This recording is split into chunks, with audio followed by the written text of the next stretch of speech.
Hello student, स्वागत है आपके हमारे YouTube channel vector tuition classes में।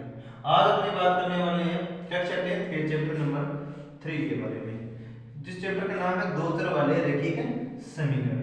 दो चर वाले रैखिक समीकरण का मतलब है आपको एक ऐसी इक्वेशन मिलेगी जिसके अंदर कम से कम कितने चर हो, दो चर हो। जैसे कि मान लीजिए x और y हो। और रैखिक समीकरण कब बनेगी, जब उन चर की जो पावर है वो कितनी हो, 1 और जब आप दो चरों का मान निकालोगे तो कम से कम आपको कितनी इक्वेशन चाहिए, दो इक्वेशन चाहिए। जैसे कि पहले जो इक्वेशन है उसका टाइप ये है a1x प्लस में b1y और प्लस में क्या हो जाएगा c1 इक्वल में 0। इसी प्रकार अपने को 3.2 का जो फर्स्ट क्वेश्चन है जिसको आपको कौन से विधि से हल करना है, प्रतिस्थापन विधि से। प्रतिस्थापन विधि से कैसे हल करना है, इसका मतलब होता है आप किसी एक समीकरण से किसी एक चर का मान उठाओ और दूसरे समीकरण में क्या कर दो, पुट कर दो और वहां से किसका मान आ जाएगा, दूसरे चर का मान आ जाएगा। जैसे कि समीकरण 1 से आप किसके बराबर करना चाहते हो, चाहे x के बराबर हो चाहे y के बराबर। जैसे मैं कर रहा हूं समीकरण 1 से x का मान समीकरण कौन से में पुट करूंगा, जिससे निकालूंगा उससे आगे बढ़ो, यानी कि समीकरण 2 में रखने पर।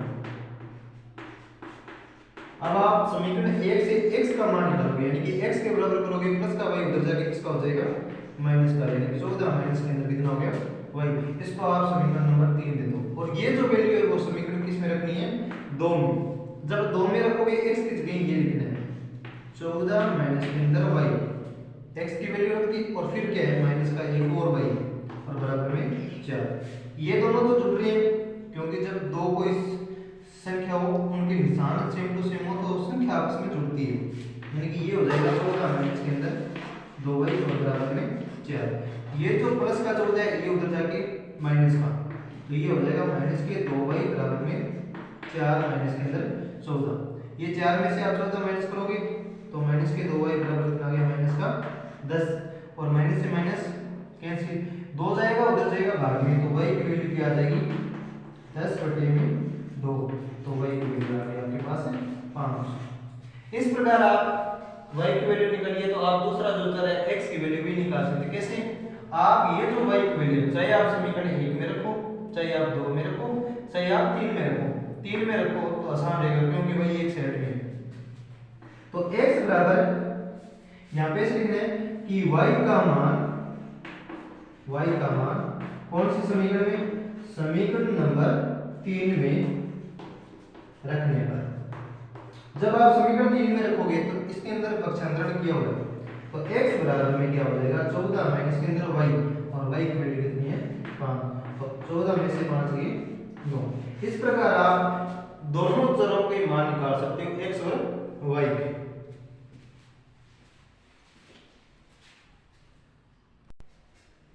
इस प्रकार आप आगे एक और क्वेश्चन दिया हुआ है, यानी कि इसी का दूसरा क्वेश्चन है 3.1 का जो फर्स्ट का क्वेश्चन है वो आपको दिया गया है कि s माइनस में t बराबर में कितने हैं 3 और s/3 t/2 और इक्वल में कितने हैं 6 है। ये समीकरण तो चलो सही है, इसको आप क्या करना होगा, थोड़ा सोल्व करना होगा। सोल्व करोगे तो किस टाइप से बन जाएगी, इसकी आप किससे गुना करो, 2 की s से करेंगे तो 2s, ये s है और प्लस के अंदर 3 की t से करेंगे तो 3t अपॉन में इन दोनों की क्या कर लो गुणा, इक्वल में कितने हैं 6।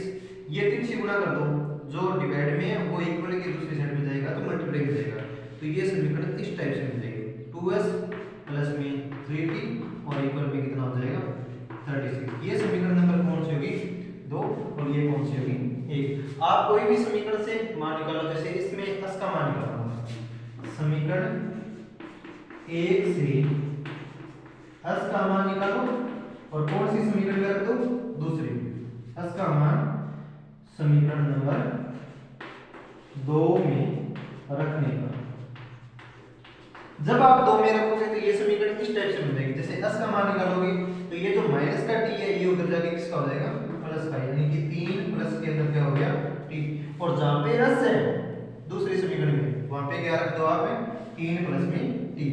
जैसे कि ये समीकरण है 2s की जगह क्या रखूंगा मैं 3 प्लस में t और प्लस में कौन है 3t पहले से और इक्वल में कितना है 36। अब अंदर गुना करो, 2 की 3 से करेंगे तो 6 प्लस के अंदर 2 की 20 से करेंगे 2t और प्लस में कितना हो गया 3t और बराबर में कितना हो गया 36।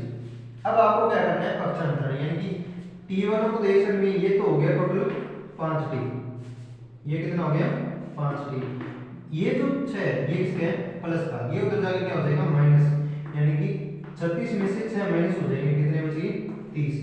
ये 5 जब मल्टीप्लाई में डिवाइड में जाएगा तो ये यहाँ से काट दो आप, तो t की वैल्यू कितनी आ जाएगी 5 6 कितने हो गए 30, यानी कि t की वैल्यू कितनी आ गई 6। और ये जो वैल्यू है आप चाहे समीकरण नंबर, इसको आप समीकरण नंबर क्या दे दो 3, यानी कि 3 में रखोगे तो भी इसकी वैल्यू आ जाएगी, इसमें रखोगे तो भी आ जाएगी, इसमें रखोगे इसमें रखोगे, क्योंकि t एक साइड में है और पक्षांतर किया हुआ है। t का मान